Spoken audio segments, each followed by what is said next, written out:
Olá, a partir de agora pela TV Maceió Canal 2, mais um programa Canal Aberto. Aqui comigo mais uma vez e sempre apresentando esse programa Simpatia. Sueli Maurício, que bom ter você comigo aqui mais uma vez. O prazer é sempre meu, Hélio, estar aqui mais uma vez fazendo um canal aberto com todo carinho para você. E o nosso convidado de hoje é um deputado... Deputado estadual, ex-vereador, um homem atuante, bastante conhecido no nosso estado. Pelo seu trabalho, pela sua força de vontade, estamos falando do deputado Dudu Holanda. Vai estar conosco aqui no canal aberto de hoje, falando sobre os seus projetos e os projetos para Alagoas. Tudo isso daqui a pouco, depois dos comerciais. Voltamos já. Até já.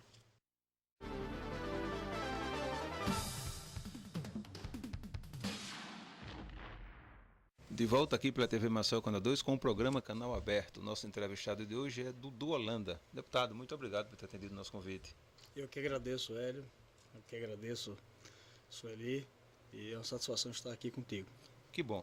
Deputado, vamos iniciar o programa perguntando ao senhor qual é a diferença entre vereador e deputado. Observe, o vereador legisla para um município e o deputado estadual para todo um estado. Então hoje eu sou um legislador de mais de 3 milhões de habitantes, sou um representante de mais de 3 milhões de habitantes que discuto matérias mais abrangentes, a exemplo de segurança pública, a exemplo da Polícia Militar, da Polícia Civil. Então a abrangência do mandato de deputado é uma abrangência muito maior. Além de que o mandato de deputado estadual e federal é um mandato que você legisla sobre a Constituição estadual e federal. Coisa que o vereador só pode legislar sobre uma lei orgânica, que é a lei que rege as leis municipais, o organismo municipal. Então há diferença. De fato, o parlamento, que aí este nome se dá à Assembleia Legislativa e ao Congresso Nacional, é uma área muito mais abrangente, é diferente do Parlamento Mirim. Ser parlamentar é diferente de ser edil, porque o edil ele tem uma abrangência municipal e o parlamentar uma abrangência estadual. Deputado, todos os dias a gente acorda e sempre acontecem mortes com nossos jovens de entre 15 e 25 anos de idade. No programa anterior estava conosco aqui o Dr. Raimundo Palmeira, advogado criminalista, e a gente abordou muito esse assunto. Todas as autoridades que passam por aqui, eles falam na questão de políticas públicas que faltam para que freie, na verdade, essa violência em nosso estado. Eu lhe pergunto, existe algum projeto hoje para frear essa violência no nosso estado, deputado? Observe, se nós fizermos um histórico, nós vamos analisar de que não só Alagoas, mas toda a região Nordeste, ela só teve um avanço em todas as áreas a partir do ano 1993. Após a abertura do mercado internacional, a possibilidade de novos investimentos, o Nordeste passou a se desenvolver. Foi quando naquela ocasião nós tínhamos um presidente nordestino, que era o ex-presidente Fernando Collor, senador da República hoje por Alagoas, e logo depois foi dado continuidade com o presidente Itamar. Depois veio o Fernando Henrique com a economia criada no governo Itamar, do Plano Real, quando ele era ministro da Fazenda, e o Nordeste voltou a se desenvolver. Existia a Sudene na época, e depois ela foi extinta, voltou a ser criada, e temos que considerar e ressaltar que os 8 anos do governo Lula foi o grande avanço do Nordeste, inclusive de Alagoas. Nós temos que reconhecer que o presidente Lula foi o presidente que mais investiu em Alagoas. Talvez hoje nós avançamos em 8 anos o que estávamos atrasados há 30 anos atrás. Se nós formos comparar a época do governo militar, Alagoas vivia num estado totalmente de atraso, mas com a democracia, com a volta das eleições presidenciais, das eleições diretas e com o governo Lula principalmente, Alagoas deu um outro desfecho. Eu faço uma comparação, sempre coloco que por exemplo, vou citar Maceió, vou começar a política por Maceió. Em 1992, quando foi eleito o prefeito Ronaldo Lessa, Maceió começou a mudar. Isso também tem a ver com a abertura do mercado internacional e com novos investimentos. Naquela ocasião, a Prefeitura de Maceió começou a ter novas ações e ações vigentes. Todo mundo via, todo mundo estava vendo as ações presentes, marcantes, as pavimentações, o projeto Nossa Rua, Nossa Praça. Tudo isso foi um início com o prefeito Ronaldo Lessa, continuado pela prefeita Cátia, continuado pelo prefeito Cícero Almeida, que aí sim, este é o prefeito que tocou todas as obras. Algumas obras já vinham encaminhadas, já vinham orçadas para a administração da Cátia, que ela não conseguiu fazer, mas o apoio da bancada federal, o apoio do presidente Lula, fez com que Maceió voltasse a se desenvolver. E o Cícero, com muita capacidade, muita competência, não só ele e toda a equipe, fizeram com que Maceió buscasse esse desenvolvimento que nós estamos hoje vivendo isso, vendo vendo inúmeras obras, vendo inúmeras avenidas, inúmeras obras em todas as áreas que eu posso colocar, saneamento, pavimentação, educação, saúde, assistência social, enfim, é uma nova cara de Maceió. Mas se nós fizermos um relato passado, nós vamos ver que tudo isso só surgiu de 93 para cá. Então, o passado... Deputado, então você diria que foi a partir da atuação do então presidente Fernando Collor, que com a abertura das fronteiras, esse desenvolvimento chegou ao Brasil e alcançou toda essa mudança, inclusive cultural, a abertura do mercado internacional fez com que o Brasil possibilitasse ter novos investimentos. A área de tecnologia, de informática, enfim, isso deu uma alavanca no Brasil todo, mas principalmente no Nordeste. Então o Nordeste é que era atrasado mesmo. Alagoas, por ser o penúltimo estado em termos territorial da federação, um estado pequeno, né, no Nordeste então também, ela era um pouco esquecida, mas nós devemos muito, né, a esse histórico que eu fiz, mas principalmente nós temos que sempre frisar a participação do presidente Lula, a participação da bancada federal. Principalmente, eu quero citar todos que contribuíram com o Maceió e com Alagoas. A exemplo do deputado João Lira, do deputado Garimbão, do deputado Maurício Quintela, do deputado Francisco Tenório, mas nós temos que citar e referenciar, em termos de Maceió, os parlamentares que mais colocaram emendas para Maceió. Na área de habitação foi o deputado Bendito de Lira, hoje senador da República. Em todas as áreas, o senador Renan Calheiros. E também o deputado João Lira, que foi o grande parceiro do prefeito Cícero Almeida, principalmente no primeiro mandato. O deputado Dudu Holanda está em processo, é sabido, de mudança de partido, do PMN para o PSD, Partido Social Democrata. Fala um pouquinho sobre essa mudança, deputado. Observe, eu continuo filiado ao PMN. Eu assinei uma carta de intenção, nós estamos formando o PSD de Alagoas. Nós conseguimos fazer 67 diretórios municipais, já demos entrada no TRE. O PSD já alcançou os 27 estados da federação e já foi dada entrada em 17 estados. Nós estamos aguardando a criação oficial através do TSE. É ele quem vai homologar a criação do partido, é ele quem vai homologar o novo CNPJ do novo PSD, que inclusive terá um número já definido, que é o número 30.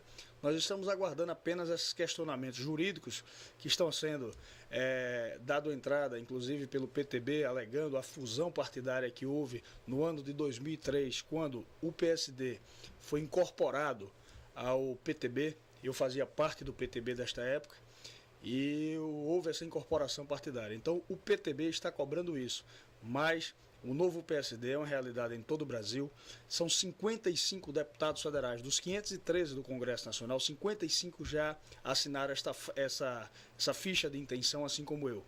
São 2 senadores, a senadora Cátia Abreu e o senador Sérgio Petecão, 5 vice-governadores, o governador do Amazonas, inúmeros deputados estaduais, inúmeros prefeitos, inúmeros vice-prefeitos, inúmeros vereadores. Aqui em Alagoas são 67 diretórios já criados. Você acredita que isso é suficiente para dar corpo ao PSD, para enfrentar esses partidos já tradicionais, que já têm uma estabilidade tanto no cenário local como no cenário nacional? Você acredita que as expectativas para o PSD são suficientes? Ele terá condições de alcançar uma musculatura suficiente para enfrentar essa demanda já tradicional? Observe, em Alagoas existem 102 municípios. Nós já chegamos nesse primeiro momento a 67.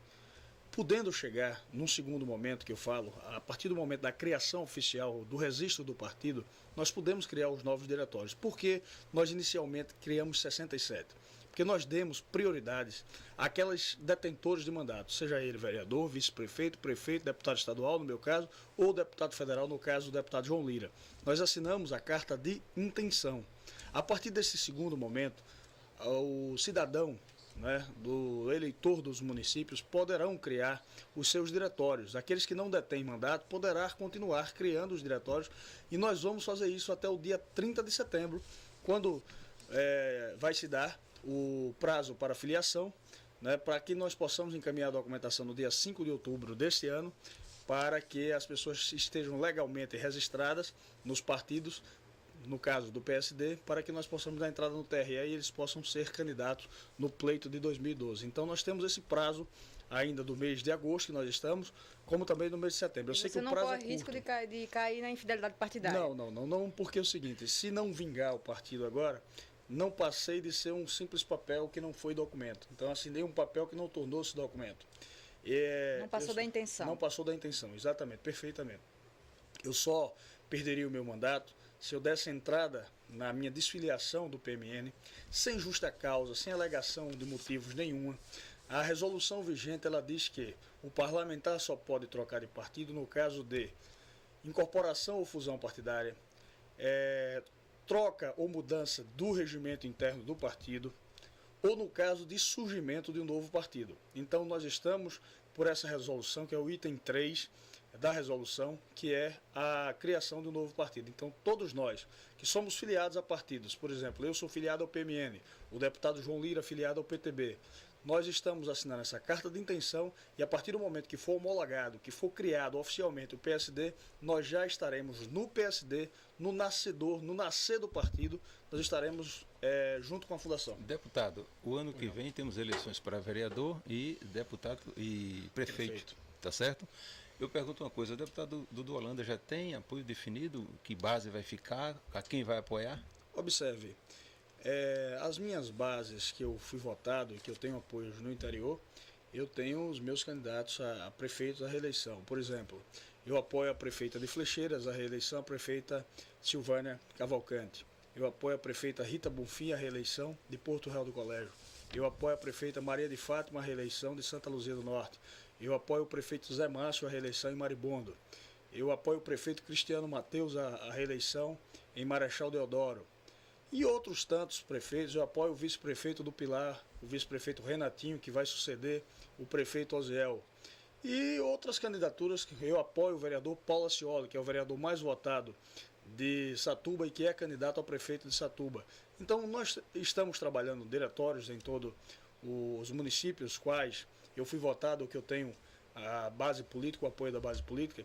E aqui em Maceió, que eu sou eleitor, que eu sou cidadão maceióense, nasci nessa cidade, exerci 4 mandatos de vereador por Maceió, eu tenho definido o meu apoio para vereador. O meu candidato a vereador é o meu pai, o ex-deputado Antônio Holanda. Eu tenho também um tio que é candidato à reeleição, que eu também vou prestar apoio a ele, que é o vereador Francisco Holanda. E a questão majoritária nós ainda não discutimos, até porque essa questão majoritária nós vamos discutir posterior, se vingar neste primeiro momento, o PSD.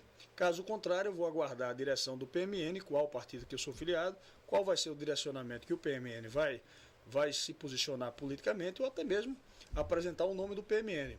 E eu estou aberto à discussão para discutir com nossos filiados e nossos partidários. Deputado, quais são os principais projetos hoje para o desenvolvimento do estado de Alagoas? Observe, eu já estive algumas vezes visitando o secretário Luiz Otávio, que é o secretário de Desenvolvimento da Indústria e Comércio de Alagoas. O governador, ele tem prezado por esta questão do investimento nas indústrias, pelo desenvolvimento econômico, visando a geração de emprego, a geração de renda no estado. Esse tem sido o perfil do governador Teotônio Vilela. Eu já procurei algumas vezes, até também para trazer indústrias para Alagoas, e tenho encontrado sempre um incentivo, uma mão amiga, uma porta aberta na Secretaria de Desenvolvimento, através do secretário Luiz Otávio.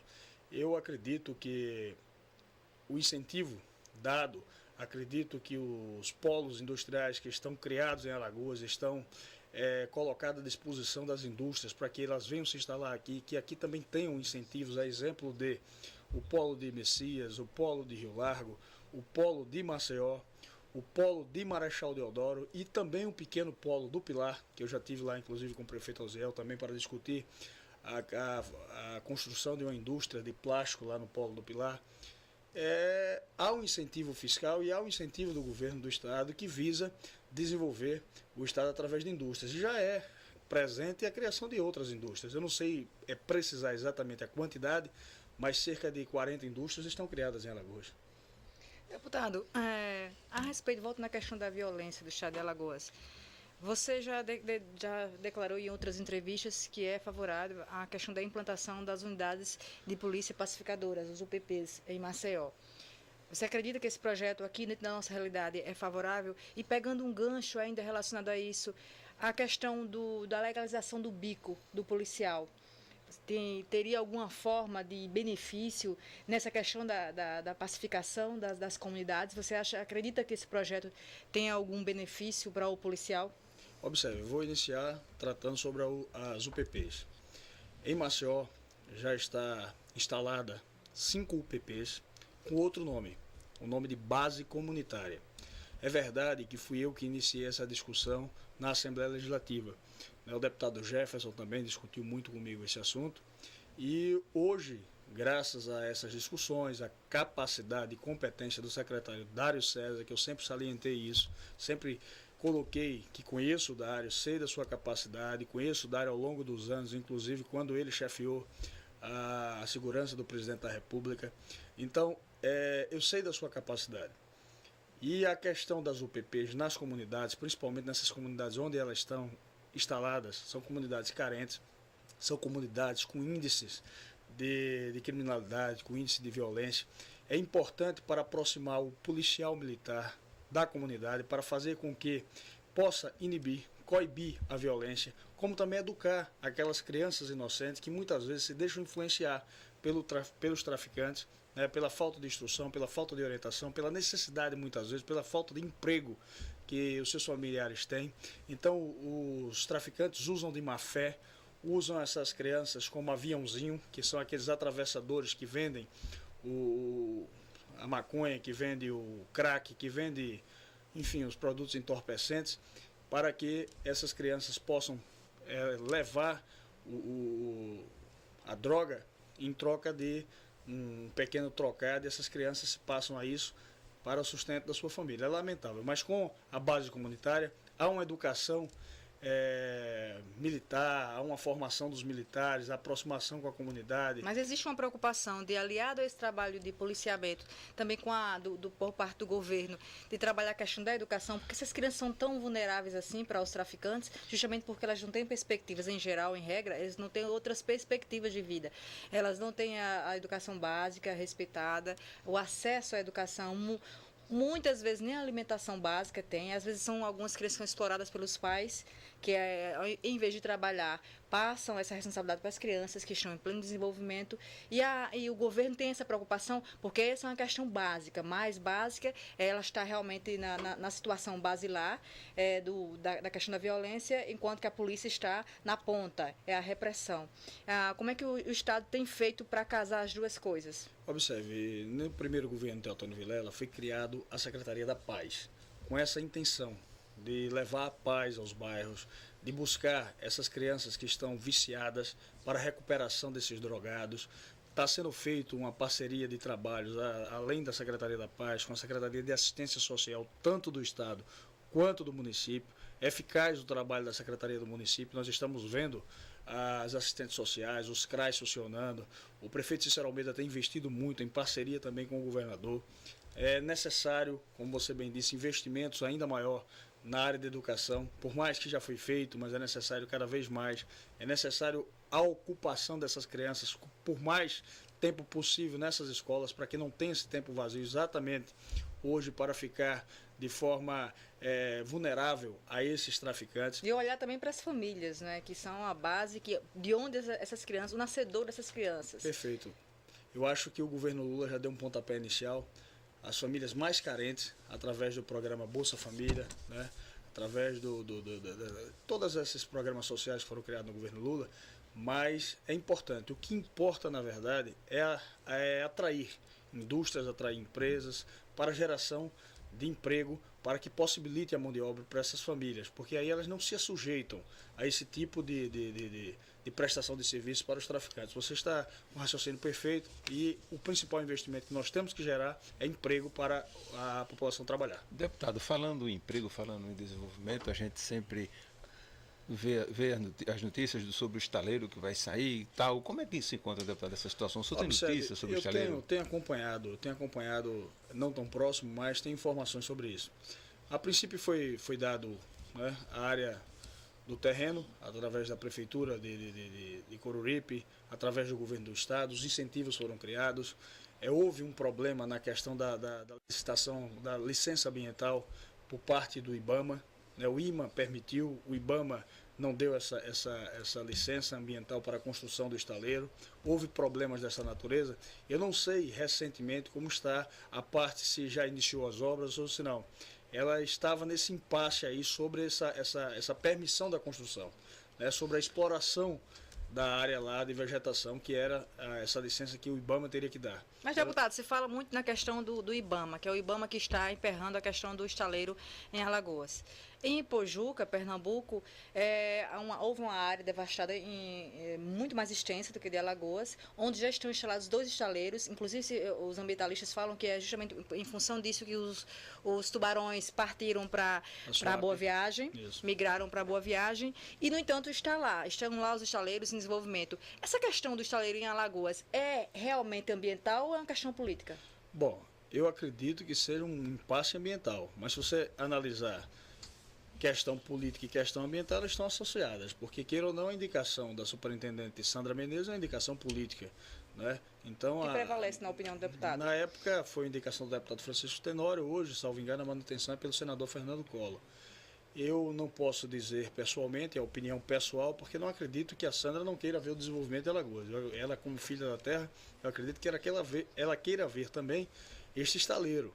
Mas não é uma questão política. Eu acho que está havendo aí um impasse burocrático. A relação é prejuízo-benefício. Prejuízo ambiental, benefício milhares de empregos. Isso tem que pesar na discussão.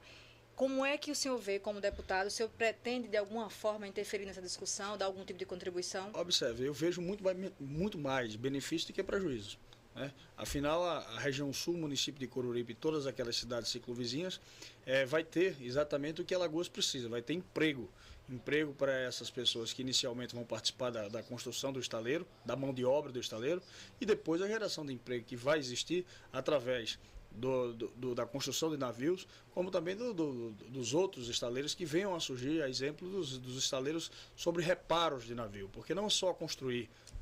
Uma geração de emprego já anunciada pelo governador, inclusive. Exatamente, e o governador está animado com isso, a gente percebe, não só o governador, eu tive contatos também com o senador Renan Calheiros, eles têm procurado agilizar essa parte dessa documentação que travou para poder o estaleiro iniciar suas obras e, sem sombra de dúvida, vai trazer um desenvolvimento importante para o Estado, principalmente para a região sul e para o município de Coruripe. Então, na opinião do deputado do Holanda, Alagoas realmente vai decolar. A coisa vai acontecer em Alagoas. Eu acredito e sempre tenho buscado e tenho discutido na Assembleia o seguinte: é necessário, passa-se as eleições, passou, ninguém volta mais. Agora, quem ganhou a eleição tem que dar as mãos, tem que haver união da bancada federal, da bancada estadual. Nós temos que trabalhar, nós temos que buscar recursos em Brasília, para que a gente possa alocar, destinar esses recursos para o desenvolvimento das cidades, para o desenvolvimento do Estado. Então, passou as eleições, nós vamos discutir a próxima eleição já. É evidente que os partidos buscam, no momento da eleição, a discussão política, a discussão programática, mas é necessário que a gente possa dar as mãos quando se trata de desenvolvimento, quando trata de investimento para o Estado. O povo elegeu os representantes. Ninguém tem culpa se você foi adversário de A e B, não. Você discutiu, a democracia é isso. O que a gente percebe em Alagoas é que há uma mistura nesse sentido, uma confusão política, os políticos buscando uma postura muito mais egoísta do que coletiva, de interesse social. Eles brigam entre si e acabam prejudicando o interesse maior, que é o interesse da sociedade. A gente vê estados vizinhos nossos, onde há diferenças partidárias, mas na hora de buscar o desenvolvimento comum, que é bom para a comunidade, é bom para a sociedade, eles se unem e vão em prol daquele desenvolvimento. Nós tínhamos vários exemplos na nossa vizinhança, aqui Sergipe, Pernambuco, Ceará. Por que Alagoas é tão difícil? Por que Alagoas a coisa sempre emperra no que diz respeito às posturas partidárias? Eu percebo que hoje já está havendo uma mudança de mentalidade. Percebo, agora mesmo essa semana houve uma reunião em Brasília da bancada federal com o governador Teotônio Vilela. No caso, está desmontando o palanque. De fato, essa quebra de braço existente ao longo dos anos em Alagoas dificulta exatamente isso, a união para buscar este desenvolvimento. A gente se vê, aí nós estamos vendo Sergipe na nossa frente, Pernambuco está voando em nossa frente, né? E Alagoas parada no tempo, muitas vezes por conta dessa quebra de braço de líderes maiores, Né? Às vezes briga nas esferas municipal, governo estadual, governo municipal, e quem sai perdendo, naturalmente, a população. Né? Exatamente, somos nós. Mas, lamentavelmente, passou. Né? Por exemplo, eu sempre cito o exemplo de Maceió. E sempre cito Maceió, não só com a administração do Cícero, que foi a melhor administração dos últimos anos, né? Mas eu cito Maceió do Ronaldo para cá. Houve avanços com o Ronaldo, houve avanços com Kátia, houve avanços com Cícero. Com Cícero, então, consolidou. Com Cícero, é a melhor administração dos últimos anos. Esses 8 anos da administração do Cícero Almeida foram compensados os 30 anos de atraso passado. Então, é um novo momento que Alagoas vive. Deputado, vamos falar agora em desenvolvimento, que a gente está falando muito de desenvolvimento, vamos falar agora em termos de globalização. A gente sabe, é noticiado aí na imprensa falada, escrita, sobre a questão da telefonia celular. Tim, o senhor é membro da CPI, que foi instalado na Assembleia Legislativa. E eu pergunto uma coisa ao senhor, como é que se encontra essa CPI hoje na Assembleia? Vai ter realmente condição de apurar, deputado? Observe, nós já avançamos muito. Nós ouvimos inicialmente o Dr. Rodrigo Cunha, que é o superintendente do PROCON, nós ouvimos representantes da OAB, nós ouvimos o Ministério Público, nós ouvimos alguns membros da Anatel de Recife e também daqui de Maceió. Nós estamos agora oficializando a Anatel de Brasília para buscarmos um relatório e a área que está permitida a exploração da TIM, a abrangência da TIM, os serviços da TIM, qual é a área de cobertura da TIM em Alagoas, para que nós possamos nos aprofundar. E dessa vez queremos também a participação da população, importantíssimo, para que possa colocar quais são as dificuldades, quais são os desserviços prestados pela TIM.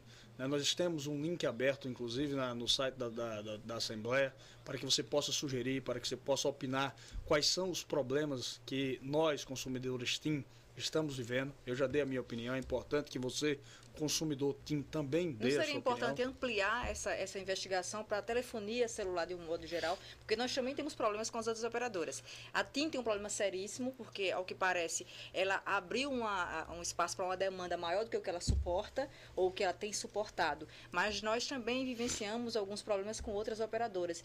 Essa CPI, o senhor não vê uma possibilidade de aproveitar essa CPI para abranger para a telefonia celular de um modo geral? Observe, esta iniciativa partiu do deputado Ricardo Nezinho, com foco na TIM.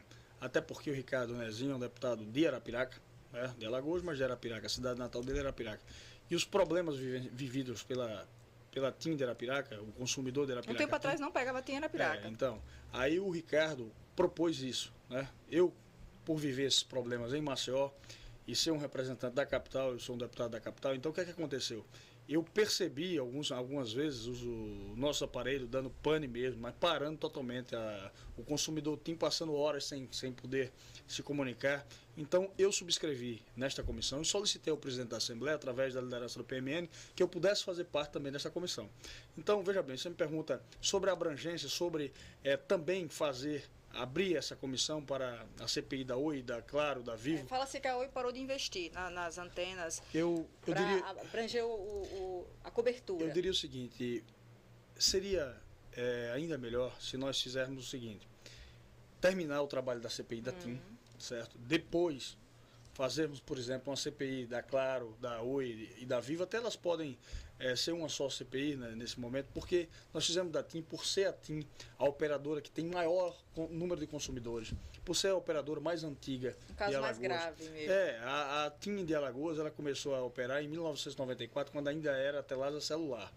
Então ela depois passou a ser chamada de TIM, né? Mas inicialmente foi Telasa Celular. Eu me recordo que as primeiras torres foram instaladas aqui em Maceió, salvo engano, no ano de 1991, 92. Em Arapiraca, eu me recordo em 94, porque eu estava lá na hora que foi instalada em Arapiraca. E sempre pegou muito bem Arapiraca. No entanto, recentemente, a questão de poucos meses, Arapiraca passou a não contar mais com a TIM. Era preciso, às vezes, ficar se movimentando. Dentro de casa não pegava, ia para o quintal, ia para a porta, ia para a rua, para poder conseguir se comunicar, aquela ligação cortando. Realmente a TIM é uma questão seríssima, grave. O deputado vai responder daqui a pouco. Se a gente está com o tempo estourado, vamos para o intervalo comercial. A gente volta daqui a pouco, depois dos nossos comerciais. Até já.